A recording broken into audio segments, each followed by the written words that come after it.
बिस्मिल्लाहिर्रहमानिर्रहीम। अस्सलाम वालेकुम। इस पेशावर हाई कोर्ट के 5 रुकनी बेंच ने फैसला सुना दिया है। तहरीक इंसाफ की मखसूस नशस्तों के हसूल की दरख्वास्त खारिज कर दी गई है, मुस्तरद कर दी गई है। तहरीक इंसाफ को इस पेशावर हाई कोर्ट के 5 रुकनी बेंच के मुताबिक मखसूस नशस्तें नहीं मिल सकती।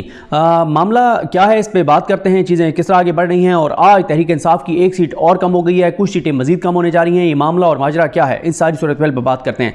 देखें, पेशावर हाई कोर्ट के जो जजेज़ हैं वो आज़ाद जजेज़ हैं और उनका फ़ैसला कोई फ़ैसला यानी आप उस फैसले को तो गलत कह सकते हैं, लेकिन हम पेशावर हाई कोर्ट के जजेस को ये नहीं कह सकते कि वो कंप्रोमाइज़्ड हैं, हम ये नहीं कह सकते कि वो कमज़ोर हैं।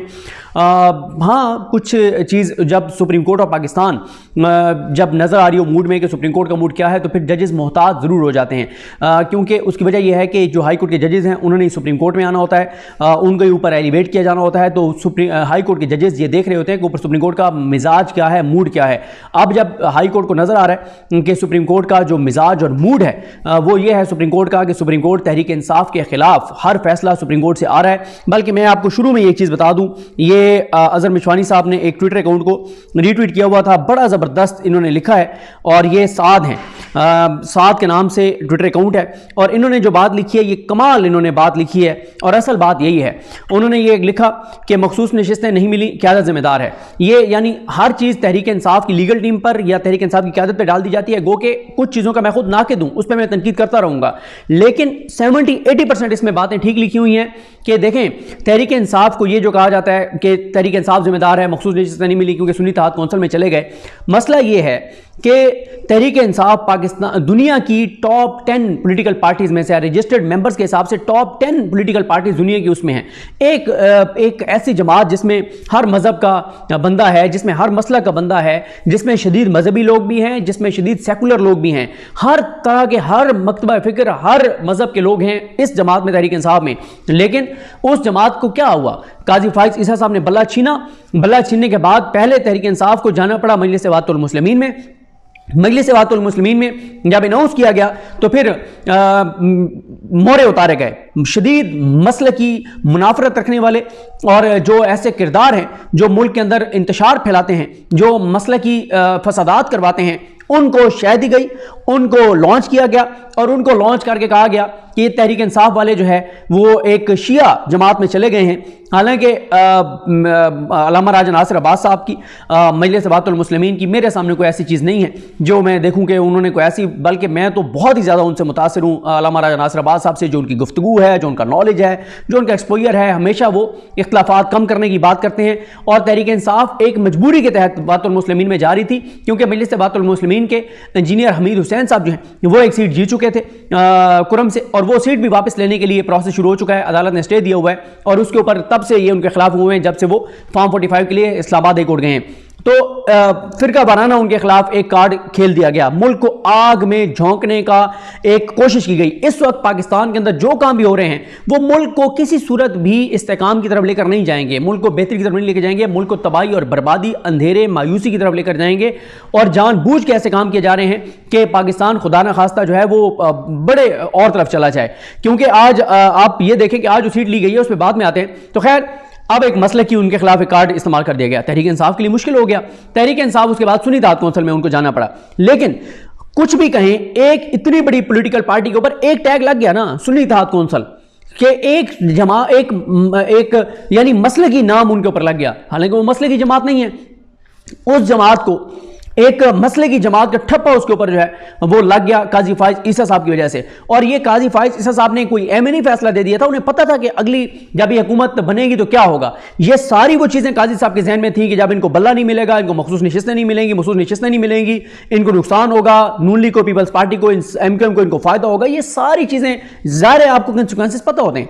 अच्छा, अब उन्होंने जो लिखा है साथ साहब ने, मखसूस नशिस्तें नहीं मिली, क़यादत जिम्मेदार। हारी हुई नून लीग को फॉर्म 47 देकर जितवा दिया गया, क़यादत जिम्मेदार है।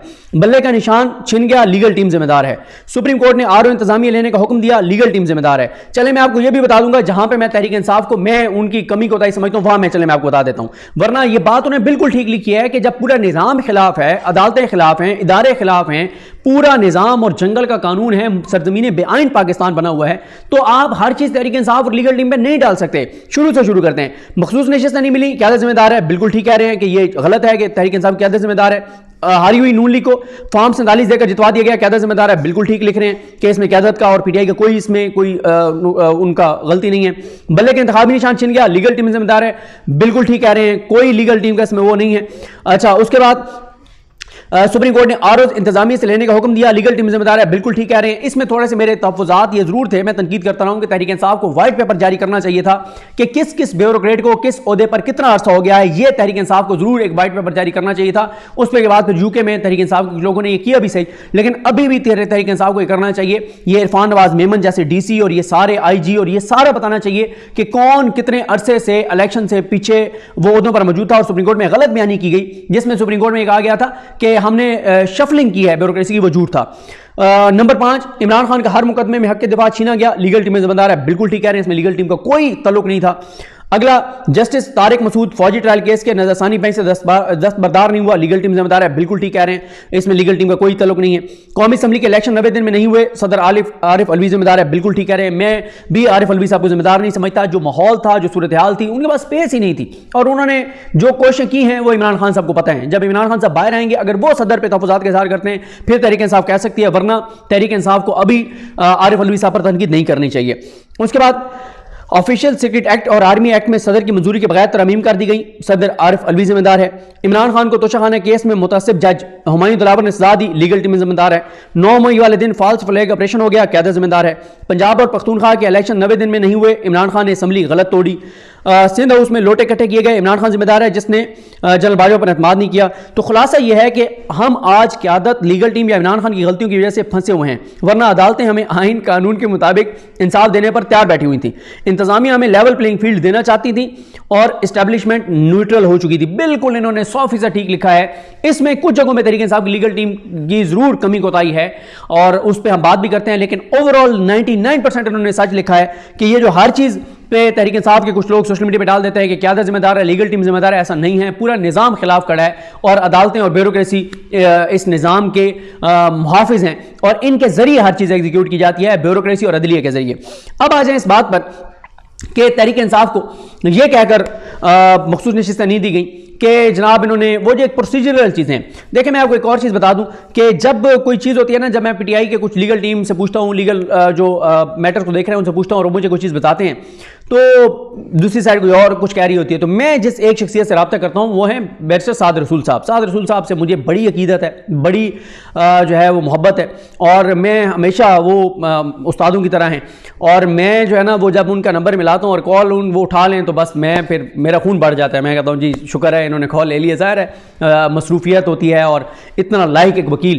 तो उनसे अभी मैंने इस वीडियो से पहले मैंने कॉल की, मैंने कहा बैरिस्टर साद रसूल साहब, तहरीक इंसाफ ये कह रही है, अपोजिट पार्टी ये कह रही है, आप क्या कहते हैं? तो उस पर उन्होंने बड़े वैलिड उनके पॉइंट्स थे। उन्होंने खैर जो लीगल एक चीज़ समझाई, सारी चीज़ें बताई, उसमें तो मैं नहीं जाऊँगा वो टेक्निकली, लेकिन उन्होंने भी यही कहा कि वो जो सलमान अकरम राजा साहब की पिटीशन सुप्रीम कोर्ट में मौजूद है वो बहुत इंपॉर्टेंट थी। वो इलेक्शन से पहले सलमान अकरम राजा साहब लेके गए थे, जिसमें सलमान अकरम राजा साहब ने कहा था कि हमें निशान मुख्तलिफ ज़रूर मिले हैं, बल्ला हमसे छीना गया है, लेकिन हम आज भी पीटीआई के ही उम्मीदवार हैं, हमें पीटीआई के उम्मीदवार कंसीडर किया जाए और डिक्लेयर किया जाए। आज तक काजी फाइज़ साहब ने वो पिटीशन नहीं लगाई।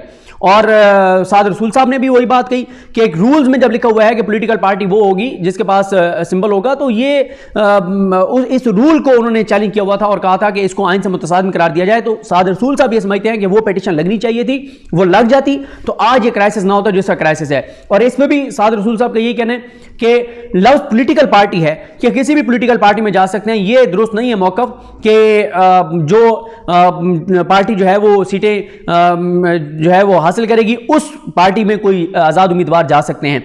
और फिर उन्होंने ज़ाहिर है उन्होंने भी यही कहा कि जब आइन ने एक हक दिया हुआ है कि पॉलिटिकल पार्टीज़ में तकसीम होंगी, तो फिर आगे प्रोसीजरल चीज़ों को आप छोड़ दें। प्रोसीजरल चीज़ों पे हो सकता है ऊंच नीच हो सकती है कि पीटीआई ने लिस्टें नहीं दी पहले, या सुन्नी इत्तेहाद कौंसिल ने पहले लिस्टें नहीं दी, या सुन्नी इत्तेहाद कौंसिल के जो चेयरमैन हैं, जो हेड हैं सरदार हामिद रजा साहब, वो सुन्नी इत्तेहाद कौंसिल के उसके ऊपर नहीं लड़े, निशान के ऊपर नहीं लड़े। तो वो एक चीज़ें हो सकती हैं, लेकिन आइन जब कहता है कि मखसूस नशिस्तें मिलनी हैं तो फिर ये कानून में जो भी है, कानून में चीज़ें जमा तफरीक हो सकती है, लेकिन आइन जब चीज़ यानी प्रोसीजरल चीज़ों में ऊंच नीच हो सकती है, कहने का ये मकसद है जो इलेक्शन एक्ट में है। तो उसमें प्रोसीजरल चीजों में ऊंच नीच हो सकती है, लेकिन आइन अगर एक चीज राइट देता है तो उसको वो राइट उनका जरूर पीटीआई को मिलना चाहिए। ये कहां से हो गया कि पीटीआई की नशिस्तें भी नून लीग को, पीपल्स पार्टी को, एमकेएम को, इंसारों को दे दें। अच्छा, अब मसला यह है जनाब कि बात बड़ी सिंपल है कि असल मामला है 224 का फिगर। 224 का फिगर इन्होंने देना ही देना है मुस्लिम लीग नून को और पीपल्स पार्टी को। उसके लिए प्लान बी पे भी अमल हो रहा है। अब यहां पे मैं तहरीक इंसाफ को जिम्मेदार ठहराऊंगा। तहरीक इंसाफ को मैं इसलिए जिम्मेदार ठहराऊंगा कि यहां पे तहरीक इंसाफ उतनी एग्रेसिव नहीं चल रही जितनी चलनी चाहिए। एक के बाद एक सीट तहरीक इंसाफ की ली जा रही है। इस पे तहरीक इंसाफ अगर यह समझती है कि उनको अदालतों से आराम से बैठे हुए इंसाफ मिल जाएगा, कि आप देखें ना कि पेशावर हाई कोर्ट जैसी आजाद हाई कोर्ट, मैं दोबारा कह रहा हूं, मैं उन जजेस पे उनकी जात पे तनकीद नहीं करूंगा, उनके फैसले पे तनकीद करूंगा, लेकिन ये पेशावर हाई कोर्ट के आजाद जजेस हैं, कमाल जजेस हैं।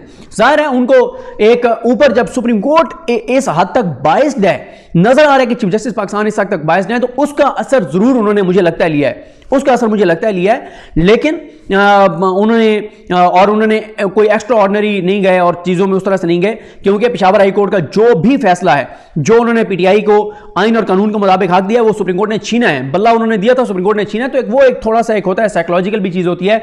और फिर जाहिर है जजेस ने ऊपर सुप्रीम कोर्ट आने हैं। फिर इस वक्त तो ये चल रहा है कि जो जज मुख्तलिफ फैसला देगा सुप्रीम जुडिशल काउंसिल में मामला आएगा। अब सुप्रीम जुडिशल काउंसिल में कौन है जनाब?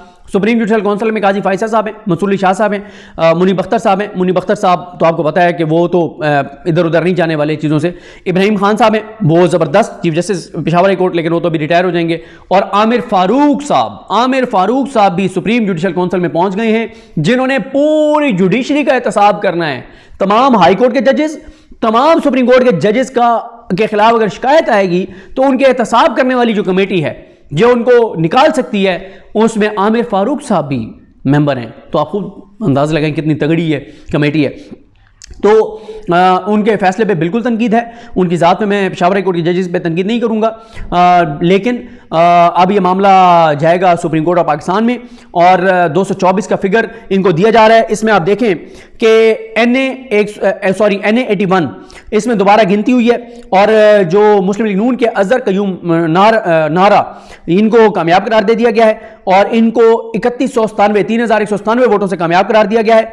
और इससे पहले जो पीटीआई के बिलाल इजाज साहब हैं वो 7791, तकरीबन 8000 की उनकी लीड थी। और अब जो है वो इलेक्शन कमीशन ने 75 पोलिंग स्टेशन के वोटों की दोबारा गिनती का हुक्म दिया। यानी ये देखें ना, इस मुल्क में किस हद तक जंगल का कानून है कि आप जीते हुओं को 10-10 हजार वोट मुस्तरद करके और हराया जा रहा है। इस पे हमारे दोस्त अहमद बड़ाइश ने लिखा कि दोबारा गिनती में मुस्तरद वोट 10,000 बढ़ गए, मुस्तरद वोट 7,000 से बढ़कर 17,000 हो गए। हालांकि पहले भी 7,000 बहुत ज्यादा उन्होंने ठप्पे लगाए और मार्जिन कम करने की कोशिश की। 7,000 पहले मुस्तरद किए, 10,000 अब मुस्तरद करके और जनाब नून लीग वालों को जितवा दिया गया। इस पे उनका जो वीडियो पैगाम है वो मैं आपको सुना देता हूं, जो पीटीआई के जिनको ये जो पीटीआई के जीते हुए थे उम्मीदवार थे वहां से, बिलाल इजाज साहब, उनकी चलें ये मैं वीडियो आगे इसमें अटैच कर देता हूं, आप सुनिए। उन्होंने असम्बली में जो गुफ्तगू की वो डट के इमरान खान के साथ खड़े हुए हैं। उन्होंने इमरान खान के साथ वफा किया है और बिल्कुल इमरान खान के साथ 100% उन्होंने वफा किया। उनका वो आप सुन सकते हैं। बिस्मिल्लाहिर्रहमानिर्रहीम, इय्याका नअबुदु व इय्याका नस्तईन। मेरा ये वीडियो मैसेज इस मुअज़्ज़ज़ ऐवान में पहुंचने वाले तमाम मेंबर नेशनल असम्बली के लिए है कि इन अल्लाह ताला के 99 नामों के नीचे और इस कुल अल्लाह के नीचे आप अगर पहुंचें तो पूरी ईमानदारी, पूरी खुलूस नीयत और अपने असल वोटों के जरिए पहुंचें, ना कि फॉर्म 47 के जरिए पहुंचें और ना कि इस वक्त एक और नई धांधली का तरीका जो इलेक्शन कमीशन के साथ मिलकर किया जा रहा है कि री-काउंटिंग का ड्रामा करके वोट रिजेक्ट करके इस मुअज़्ज़ज़ ऐवान में पहुंचा जाए। मुझे पूरा फख्र है कि मुझे मेरे हल्के की अवाम ने NA 81 ने 1,17,000 जेन्युइन वोटों से इस कौमी असम्बली का हिस्सा बनाया था और मैंने अपने 1,81,000 वोटर का हक अदा किया है। मैंने स्पीकर इलेक्शन से लेकर डिप्टी स्पीकर का इलेक्शन, प्राइम मिनिस्टर का इलेक्शन, सदर का इलेक्शन और आज इस वक्त मैं सेनेट के कैंडिडेट को वोट देकर अपने 1,17,000 वोटर का हक अदा कर रहा हूं और पहले से भी ज्यादा डट कर अपने लीडर इमरान खान के साथ खड़ा था, खड़ा रहूंगा और अल्लाह ताला के फजलो करम से अपनी आखिरी सांस तक पाकिस्तान तहरीक इंसाफ के साथ रहूंगा। बड़ी मेहरबानी, शुक्रिया। मेरा ये गुजारिश है कि इस ऐवान में आने के लिए हक और सच का रास्ता अपनाया जाए, ना कि धांधली ज़्यादा इलेक्शन का, धांधली ज़्यादा रिजल्ट का रास्ता अपनाया जाए। बहुत मेहरबानी। पाकिस्तान जिंदाबाद, इमरान खान जिंदाबाद, पाकिस्तान तहरीक इंसाफ जिंदाबाद। लेकिन जनाब, एक तरफ पीटीआई को मखसूस नशिस्तें नहीं दी जा रही, दूसरी तरफ प्लान बी के ऊपर तेजी से अमल जारी है। पीटीआई की रीकाउंट में सीटें कम की जा रही हैं, हराया जा रहा है। मकसद एक है, 224 का फिगर नून लीग को हर सूरत में पीपल्स पार्टी को दिया जाएगा और मकसद है चीफ जस्टिस पाकिस्तान जस्टिस काजी फाइज ईसा साहब की एक्सटेंशन, उनको एक्सटेंशन दी जानी है, उनकी मुद्दत मुलाजमत में तोसी करनी है, उनको रखना है अभी। और यह नून लीग का प्लान है, इसलिए नून लीग को 224 का फिगर चाहिए और उस 224 के फिगर के लिए तहरीक इंसाफ की सीटें कम की जा रही हैं। इस पे तहरीक इंसाफ उतनी अग्रेसिव नहीं है। जहां जहां तहरीक इंसाफ की रीकाउंट हो रही है वहां पे उनको धरने देने चाहिए, एहतजाज करना चाहिए, पूरा उनको एक दबाव बढ़ाना चाहिए, उसको हाईलाइट करना चाहिए। ऐसे तो खामोशी के साथ, क्योंकि 14 से 20 सीटें हैं जो तहरीक इंसाफ से ली जा रही है, ये पहले दिन से पता है, पहले दिन से। और यही उमर अयूब साहब ने असेंबली में खड़े होकर कहा है कि सिकंदर उस्मान राजा साहब को कहा गया है कि 20 नशिस्तें अगर आप पीटीआई की और कम कर दें तो आपको कनाडा में सफीर लगा दिया जाएगा। तो पीटीआई यहां पे पीटीआई की बाहर की आदत कमजोर नजर आती है, कंप्रोमाइज नजर आती है, या उनकी नेग्लिजेंस है, सुस्ती है, कुछ भी कह लीजिए, मुझे नहीं पता इनमें से क्या है, इन चार में से। लेकिन जहां जहां रीकाउंट के नाम पर ड्रामा हो रहा है, सीटें ली जा रही हैं, वहां पर पीटीआई जो है वो बहुत वो कमजोर नजर आ रही है, उस तरह एग्रेसिव नहीं है। और एक के बाद एक सीट पीटीआई से छीनी जा रही है। टोटल 14 से 20 सीटें पीटीआई से छीनी जाएंगी और ये सीटें जाएंगी पीटीआई से अगर पीटीआई एग्रेसिवली उन्होंने ना किया तो। जैसे जैसे जितनी स्पेस पीटीआई देती जाएगी नून लीग को, इस निजाम को, ये निजाम रौंद के रख देगा पीटीआई को। और इनको उन्होंने 35 पे ला के खड़ा करना है, 93 से 35 में ला के खड़ा करना है, जितना कहा गया था कि इससे ज्यादा हम सीटें इनको नहीं देंगे। और असल इस वक्त यह है कि 224 का फिगर नून लीग का पूरा रखना है, हुकूमत का पूरा रखना है, ताकि आईनी तरमीम करके चीफ जस्टिस पाकिस्तान जस्टिस काजी फाइज ईसा साहब को एक्सटेंशन दी जा सके और उनको जो है वो इस नौकरी पर बरकरार रखा जा सके। मुझे अपनी दुआ में याद रखें। अलगनी हम सबका हामी नासर। अल्लाह हाफिज़।